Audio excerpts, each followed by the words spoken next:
Hi everybody, I'm Pastor Amy and I'm coming to you with some summertime inspirations.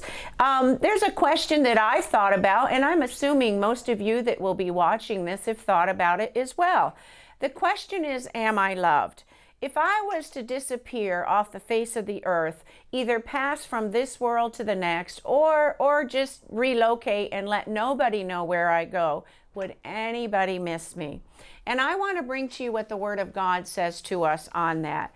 It's Psalm chapter 89, verse 1. It talks about, "This is my forever song that I sing of the gentle love of God." And young and old alike will hear about your faithfulness and your steadfast love, which is never failing.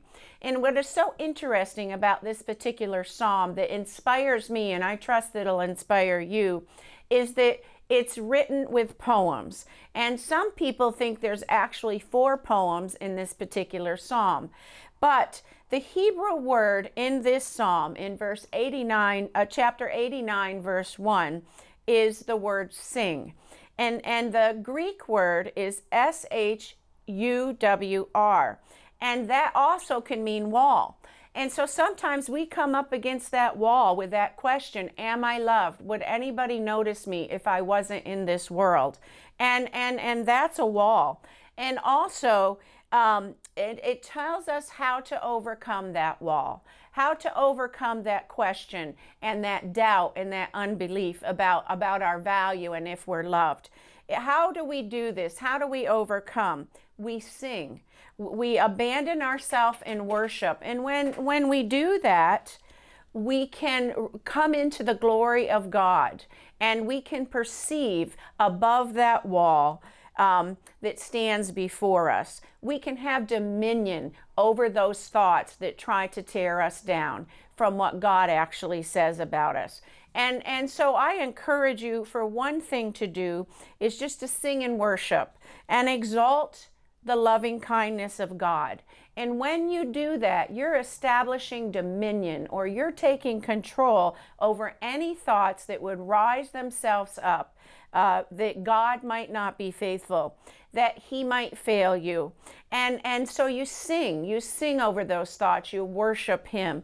And that's the beautiful thing about one thing that we can answer those questions with Psalm 89, verse 1. And then also we can inspire ourselves with Romans chapter 8, verse 31. It talks about, it says, "So, what does all this mean? What does this question mean? What do our responses to this question mean?"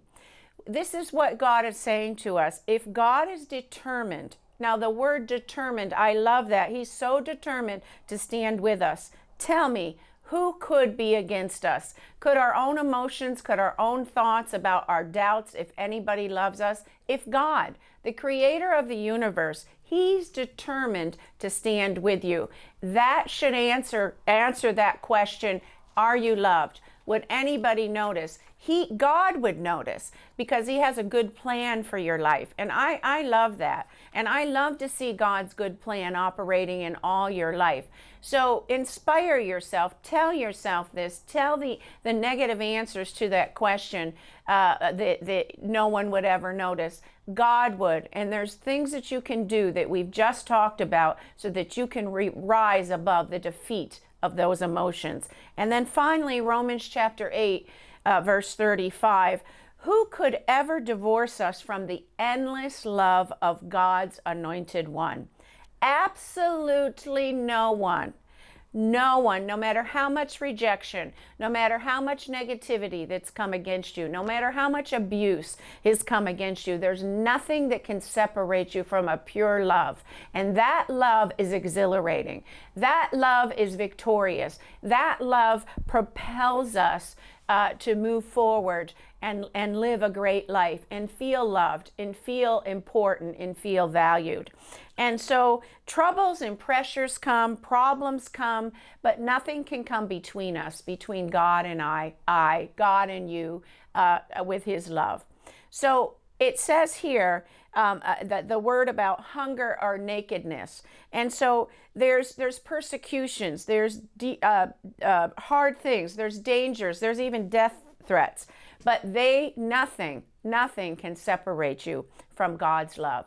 So as you go about your day, as you go about the summer, you make your responses to the question, am I really loved? Go back and think about all of these things that I've talked about and what the Word of God says, and answer that question with what we've just talked about. I'm so glad you listened today. God bless you. God richly bless you, and He loves you.